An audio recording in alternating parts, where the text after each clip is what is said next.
దేవీ దేవతల యొక్క మరియు గోమాతల యొక్క అనుగ్రహం వలన ఆనందంగా జీవించాలనే సత్పురుషులను సాధు జంతువులను భగవంతుడు గుర్తించాడు.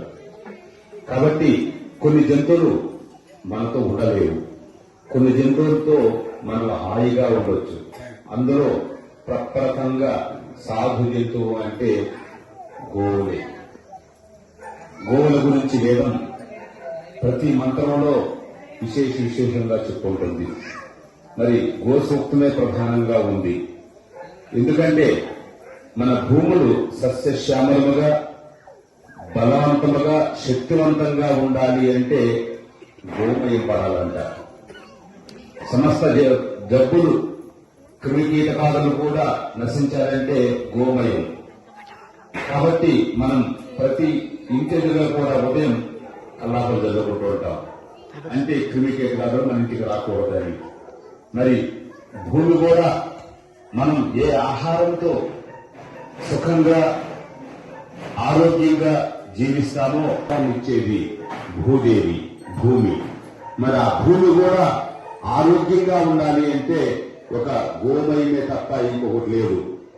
మనం సరే గోమయం ఇవ్వటం లేదు. దాంతో పాటు భూమికి మనం విషం కూడా ఇస్తున్నాం. అవే ఇప్పుడు వాడుతున్నటువంటి యూరియా అటువంటివన్నీ కూడా. మనం అనుకుంటున్నాం మనం మందులు వేస్తే బాగా పంటలు పండుతాయని, కానీ దాంతో పాటు అనారోగ్యం కూడా పాలవుతూ ఉంటాం. మనం ఏ ఎరువులో నీళ్ళు అవసరం లేదు. భూమిని పుట్టిస్తూ గోవులు కూడా పుట్టించారు భగవంతుడే.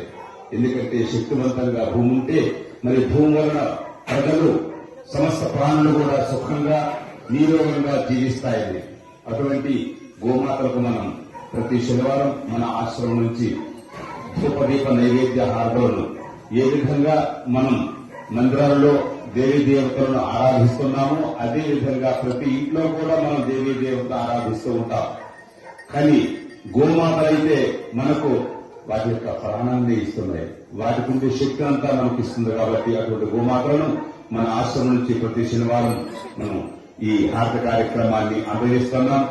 దీనివల్ల చూసినటువంటి ప్రతి వ్యక్తి కూడా మన ఇంట్లో ఒక ఆవుని పోషిద్దాం, ఆ ఆవు వలన మనం సుఖంగా ఉందాం, మన పిల్లలకు మంచి అమృతమైనటువంటి పోషక పదార్థంగా రూపంగా ఉన్నటువంటి మరి పాలను కూడా పిల్లలకు అందజేద్దాం అన్నటువంటి ఒక భావన ఏర్పడుతుందనే విషయంతోనే మనం ఈ సమస్త దేవీ దేవతలకు ఆశ్చర్యమైనటువంటి నిలవమైనటువంటి మందిరమైనటువంటి ఈ గోమాతలను మనం ఆరాధిస్తున్నాం. కాబట్టి మరి శనివారం, ఎందుకంటే ప్రతి ఒక్కరు కూడా ఏ దోషాలు ఉంటాయి కాబట్టి మరి గోమాతలను స్పృశించిన, వాటిని దర్శించిన, వాటి యొక్క పూజ చేసినా సరే ఈ దోషాలు పోతాయి. కాబట్టి శని లాంటి దోషాలు, అటువంటి దోష రహితమైనటువంటి జీవితాన్ని ఇవ్వాలనేటువంటి సంకల్పంతో మన ఆశ్రమంలో గోహారత కార్యక్రమాన్ని ప్రారంభించాం. మీరందరూ కూడా గోమాతను మనస్ఫూర్తిగా స్మరిస్తూ సమస్త పితృదేవతలు కూడా మనకు సంతోషించి వారి యొక్క అనుగ్రహం కూడా కావాలంటే గోమాతల పూజ వలనే ఇంటికి గోదానం చేస్తాం.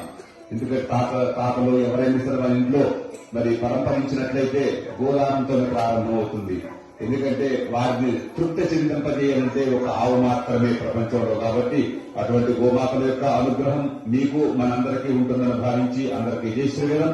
యథావిధిగా మీరందరూ కూడా క్రమంగా వచ్చినట్లయితే నేను ఎప్పుడైతే చుట్టూ ప్రదక్షిణ ప్రారంభిస్తానో మీరందరూ కూడా ప్రారంభితులు పుష్పాలు ఇస్తారు కదా, పుష్పాలు ఉన్నాయి కదా, పుష్పాలు ఇస్తారు. ఆవులు చుట్టూ ప్రదక్షిణకి వెళ్లేటప్పుడు ఏ విధంగా వెనక భాగాన్ని స్పృశిస్తామో ఆ సమయంలో 2 పుష్పాలు వేసి నమస్కారం చేసి మీరు ప్రదక్షిణ గావించిన తర్వాత మనం అన్నప్రసాదాన్ని స్వీకరిద్దాం. జై శ్రీరామ్.